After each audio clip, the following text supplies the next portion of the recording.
All right, welcome back to this episode of My Quarter Life Crisis. In this episode, we are going to be going over the question, what am I doing? We're going to be asking it and answering it. We're going to recap my work of, oh my God, my week of workouts. I did 9 this week, so I'm fairly proud of that. Also, in this episode, I'll go over my gym split, my running split, if that's what it's even called, my goals, what I'm doing to achieve them, and existentially answering the question, what am I doing? So we will get started on Monday. That's January 12th this week. I did 4 lifts and 5 runs this week. That takes us to our 9 workout total. Monday in the gym, Smith machine incline, low to high cable flies, high to low cable flies, chest press, and dips. I stand by the fact that dips are a tricep workout, not much of a chest workout. We're going to just stick with the gym. We're going to run through the gym, then the runs. Skip to Wednesday for the gym. Skipped legs this week. Abominable, I know. Tricep push downs, preacher curls, overhead extensions, hammer curls, single arm extensions, face away curls. Face away curls are probably the best workout in the gym. Shoulder and back day on Thursday. I was just excited to get into the gym on this day. Pretty abysmal lift, standing overhead press, barbell row, reverse pec deck, neutral grip row, and got the heck out of there. Okay. But as I said to a coworker that I saw in the gym, I would rather give 50% and show up than 0% and just do nothing. So that was my logic. And then on Friday, went absolutely ham. Back squat, I hit 300 pounds for one. That's my current max. I did quad extensions, walking lunges, and then a single leg extension drop set on leg press. Fantastic body of work in the gym this week, one that I'm fairly proud of at least. All of my treadmill or all of my runs this week were on the treadmill, which I'm not super proud of, but I also don't necessarily have the gear, I don't think, to be running out in below freezing temperatures. Plus, I'm trying to get antiquated with both forms of running. And for the past 3-ish or so months, I've really been running outside. So, recapping this week's runs, Monday, I ran for 4.42 miles, not horrible.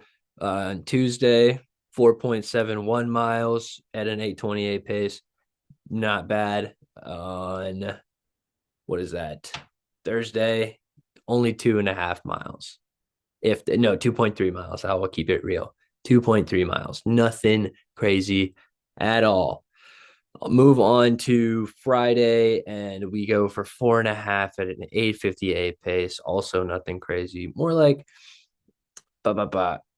Whatever. Just Strava and treadmills just don't get along. And then we move into today, Sunday, 10 miles at an 8:32 pace, which puts me at 25 miles for the week, or 26, excuse me. So I'm taking a quote unquote deload week. I ran 33 miles last week. Really, I should have ran more like 28 or so miles this week to properly deload, but I am really happy with the body of work that I put in this week. I am frankly exhausted going into this week, and now I feel prepared to slingshot back into Monday's workouts and go for 35 to 40 miles next week. I'm really excited to hopefully set a PR in miles run and bounce back from this little deload week. It felt fantastic just to run a little bit less and get to focus on the gym a little bit more. My old roommate was bantering me a little bit and saying that I can't do a 300-pound squat. So I got to do that for exactly 1 rep. He was almost right, to his credit. So that was a fun uh, work work week in the gym. And now we can get into answering the questions of what is it that I'm doing. And so that includes my gym split, which, like I just said, is Monday through Friday in a perfect world. I love that schedule for me. I know that's not ideal for everyone. And it's not even necessarily the most efficient or optimal lifting schedule. I think that you could probably achieve the most efficient or optimal schedule in about 3.5 days with a full body every other day split. But for me, I love going Monday through Friday. It really keeps me dialed in throughout the week. I feel I have ADHD, so it is a really good way just for me to stay focused every single day on this task that I'm trying to achieve and stay disciplined in that sense. And so Monday is chest day. Monday, I learned early on in the gym, is the universal chest day. I don't know if that's still true. It was when I learned it almost 10 years ago. And so that's how I treat it. It's what I have shared with everyone that I've basically ever been to the gym with. If you've ever worked out with me on a Monday, I almost promise you that we hit chest. And I used to hit some variation of chest and back or chest and arms, but now it's just chest. That's it should be chest and abs. I'm trying to build back to hitting abs more often, as a strong core is essential to the gym. But on Mondays, I'm hitting chest, some kind of heavy pressing movement, some kind of heavy fly, and everything else is accessory from there. Personally, I've been really in love with the Smith Machine incline bench recently. For me, it has been a, almost a lifesaver as far as just not hurting myself in the gym. I work out by myself for a long time now, and it's a fantastic way to just rack the weight. So that's my ideal goal in the gym, is to run or lift 5 days a week. Tuesday should be leg day, legs and abs. Wednesday would be biceps and triceps. That's arm day. Thursday is shoulders and back. That's a fantastic combination. And then Friday is leg day two. Usually leg day one for me, I prefer to do a hamstring focused leg day. So that would be hamstring curls, leg press, RDLs, some kind of lunge, excuse me, and then a finisher for the legs. And then Friday is more of a quad focus leg day for me, would include something like hack squat, quad extension, still leg press, still lunges, still some variation of lunges. I personally love side lunges, especially for that outside bit in your quad. But that would be my Friday leg day number two. Really, you could do either combo on either day, but that is my gym split Monday through Friday. I like taking Saturday and Sunday off from the gym and then coming back into it rested on Monday. I know that there's also maybe a scientific debate about spending 7 days of rest between each muscle group. But for me, I feel like I include a compound and accessory lift in most of my lifts. So the time to recover for me has been really good. And I don't think that I hit plateaus when I keep my diet in check. So that's my gym split. Running, I really try to run a minimum of 5 times a week. And that's the minimum that I hit this week. It truthfully sometimes can look like 4 runs in a week, but in my perfect week, I will run 6 times. It splits up the miles really well. It also leaves room for longer and shorter runs. Going into next week, as I'm trying to run 40 miles, that looks like a few 5 mile runs, close to a 10 mile run next week at some point, and then a couple more 5 mile runs. I also don't usually plan out my runs. It is frankly based on a lot of how I feel on the day. Before I start the runs, a lot of times I will tell my fiance, I think I'm just going to take it a little easy today. And then I come home and I end up with some kind of distance or time PR. And so I have been a lot looser on what I'm necessarily trying to accomplish on my runs. I try and stay in zone two for the most part and break into zone three and four for less than half the workout. I spent a lot of time early on in my runs training my zone two base, trying to build an aerobic base, and that I still feel as if I'm trying to do, especially on my long runs. So I also don't feel super inclined to give advice on running. I am just trying to get my feet under me still, I feel like, and continue building the miles per week that I can run. I think that once I get to 40, I would like to hang out there at least for a couple of weeks, see how that feels in my body, see how I respond to that as well as the gym, and then probably go down to 35 miles to start off February, and then back up to 40 until I think of a further distance to run. But for now, as far as the goal, the sub 4 hour marathon goal, that's how I'm trying to accomplish that. That's what I'm doing to accomplish that. And I think it's going well. Today on my 10-mile run, it took around an hour and 20 minutes, an hour and 26 minutes, I believe.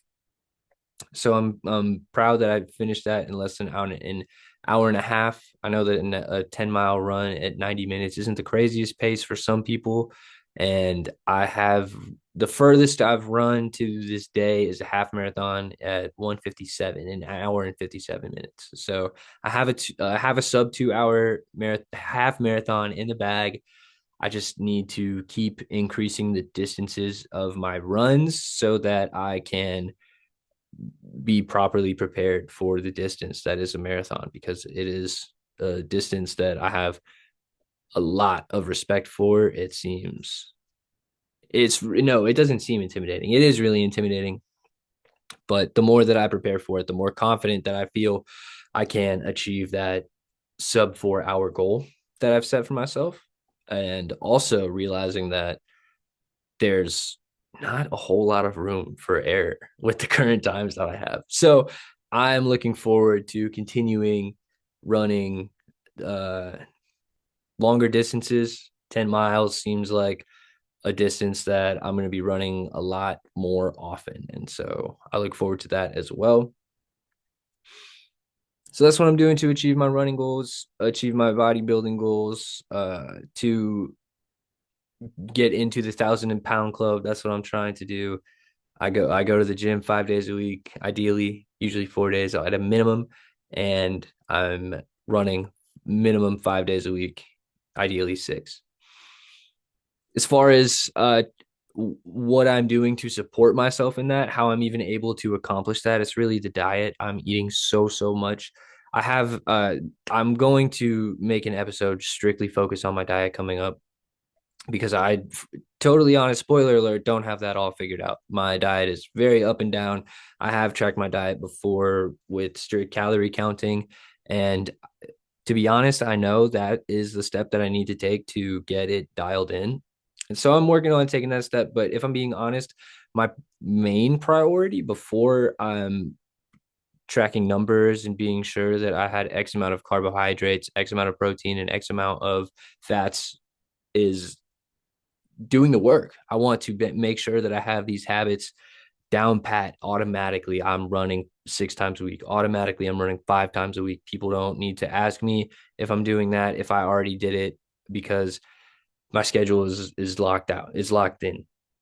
So that's what I'm trying to accomplish. But right now, I'm really focused on drinking at minimum 120 ounces of water a day. And I'm very grateful to my 40-ounce water bottle. It makes it pretty easy.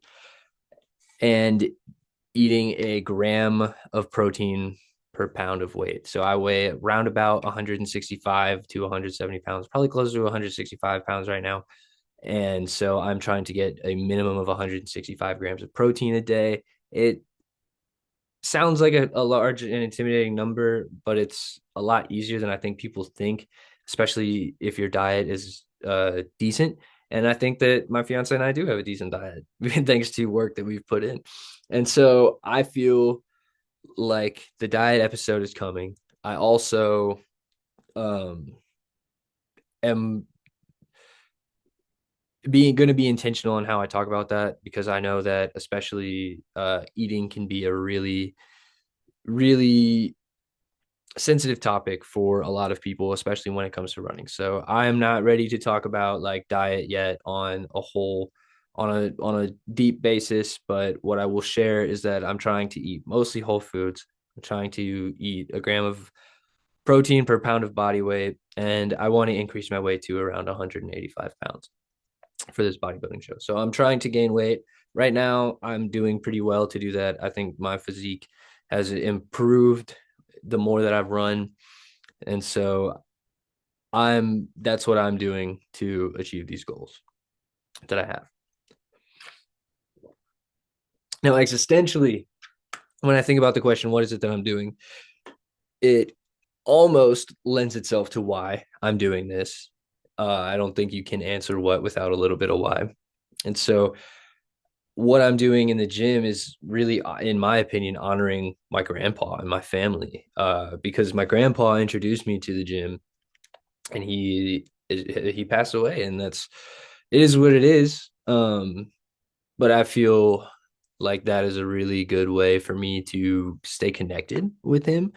It's a really good way for me to honor his legacy in a really positive way, and it helps me keep his memory alive. And so it also has been a tremendous outlet for uh grieving the loss of a loved one. I'm sure that is a universal experience for human beings, and a lot of times people don't know where to turn, myself included. And it was really difficult at first to go to the gym because it was a place that I had connected so deeply to this person that I loved so much. And that's why I had to continue going and flip it on its head and turn it into a way for me to honor that legacy and who he is. So that's one thing. That's one thing that I'm doing in the gym by just going and taking care of my body. That's what I'm doing. I'm honoring my grandfather and his legacy.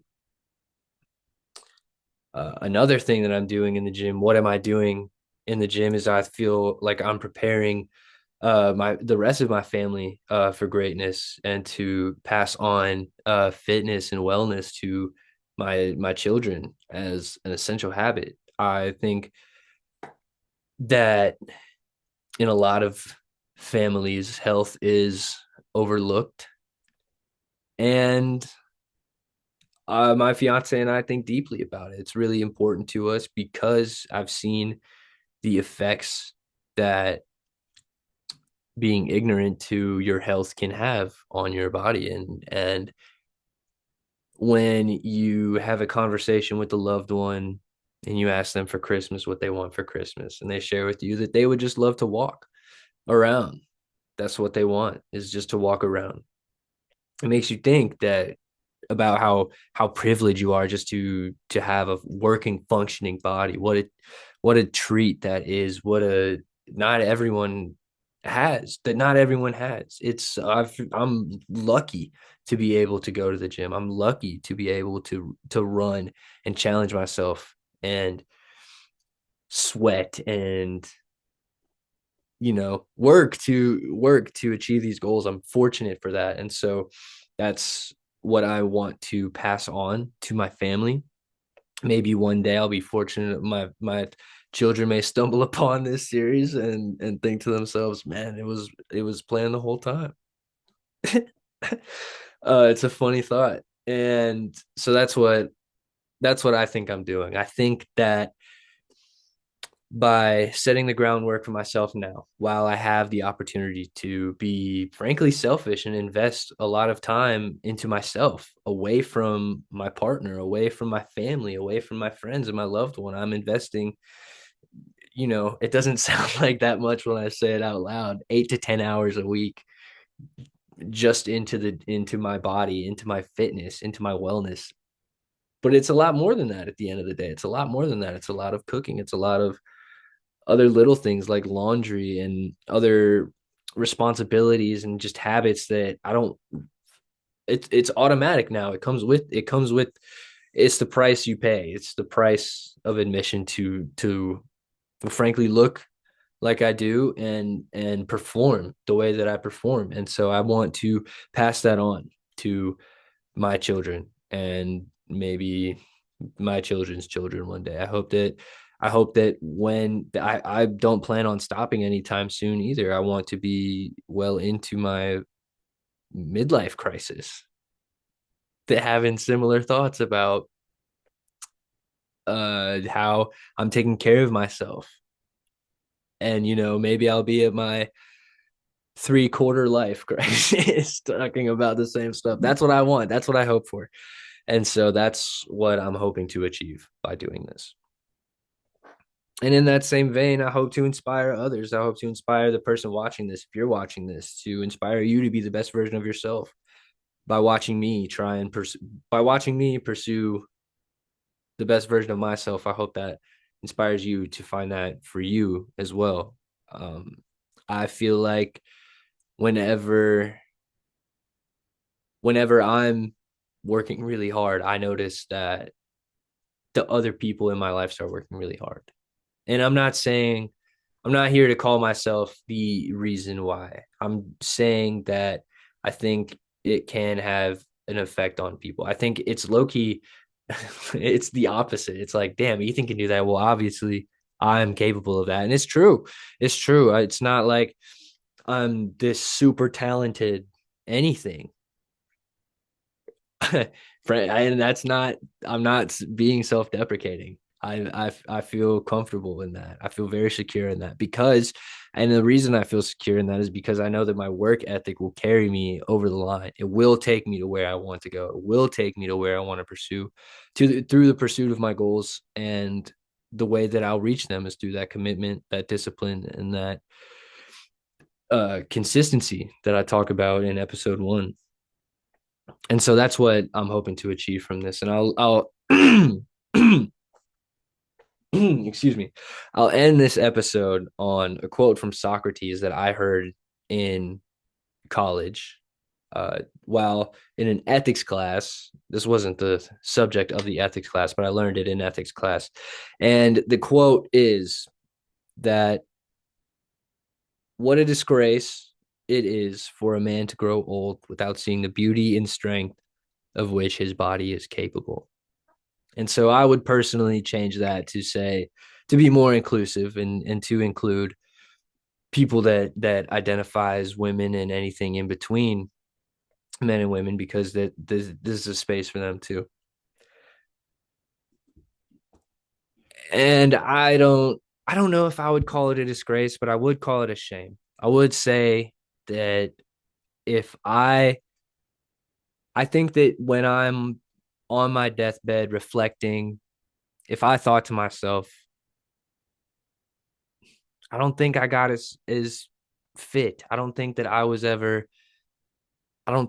looked the way that I was supposed to look. I don't think that I was able to achieve or perform what I wanted to. At least I will take a lot of solace in the fact that I worked to the fullest to see the beauty and strength of what my body is capable of. And I worked to reach its full potential. Whether or not I achieve it is a story for another day. But that quote really struck has really stuck with me. It's stuck with me since I've heard it, and that's what I want to finish on. I hope that you stay healthy. I hope that you have a great week. I'll talk to you some more this week. Like I said, the diet episode is coming up. I think the next question, because that is the next question I'm going to answer. The next question is how? How am I doing this? And so I appreciate your time. Thank you for joining me on the quarter life crisis, and I will talk to you next time.